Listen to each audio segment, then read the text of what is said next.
Përshëndetje shenja akrepit, kjo është panorama e interpretimit javor. Java për ju nis me kartën Zogjt, që nënkupton komunikime, biseda dhe shkëmbime informacionesh. Mund të ketë telefonata, mesazhe ose takime që sjellin lëvizje në një situatë që mund të ketë qenë në pritje. Në të njëjtën kohë mund të thoja se Zogjt mund të tregojnë edhe nervozizëm, thashe theme ose mendime të shumta që ju mbajnë të zënë mendërisht.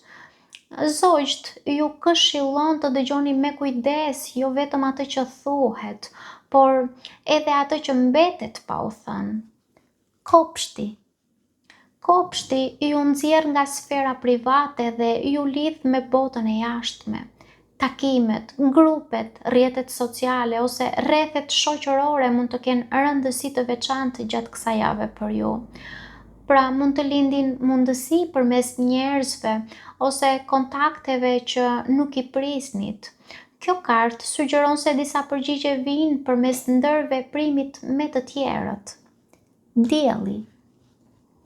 Dielli sjell qartësi.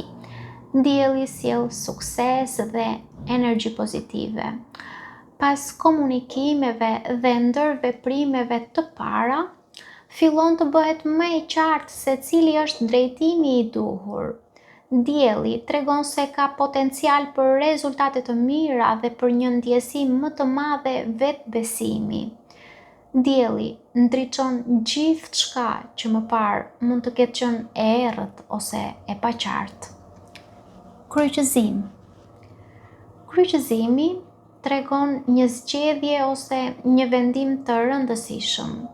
Mund të ndodheni përballë dy rrugëve ose dy mundësive që kërkojnë vlerësim të kujdesshëm. Nuk duket si një vendim i nxituar, por si diçka që do të ndikojë në drejtimin e ardhshëm për ju. Kryqëzimi ju thot të zgjidhni atë që përputhet me të vërtetën tuaj dhe jo me frikën tuaj. Arkivoli. Arkivoli sjell fundin e një cikli. Arkivoli sjell fundin e një ideje ose fundin e një situate që e ka përmbushur tashmë qëllimin e saj. Mund të jetë një mbyllje që në fillim mund t'ju duket e vështirë për t'u pranuar, por që më vonë rezulton e nevojshme. Arkivoli nuk flet për humbje, por për transformim. Diçka duket se largohet për t'i hapur rrugë diçkaje tjetër. Anija. Anija sjell lëvizje, udhëtime dhe zgjerim horizontesh. Pas një mbylljeje ose vendimi që mund të merrni ju, energjia fillon të ecë përpara. Mund të bëhet fjalë për një udhëtim fizik, por edhe për një ndryshim mendësie ose drejtimi. Anija flet për largimin nga e njohura drejt mundësive të reja. Dhelpra.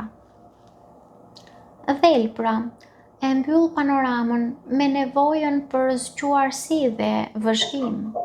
Jo çdo gjë duhet marrë menjëherë siç paraqitet.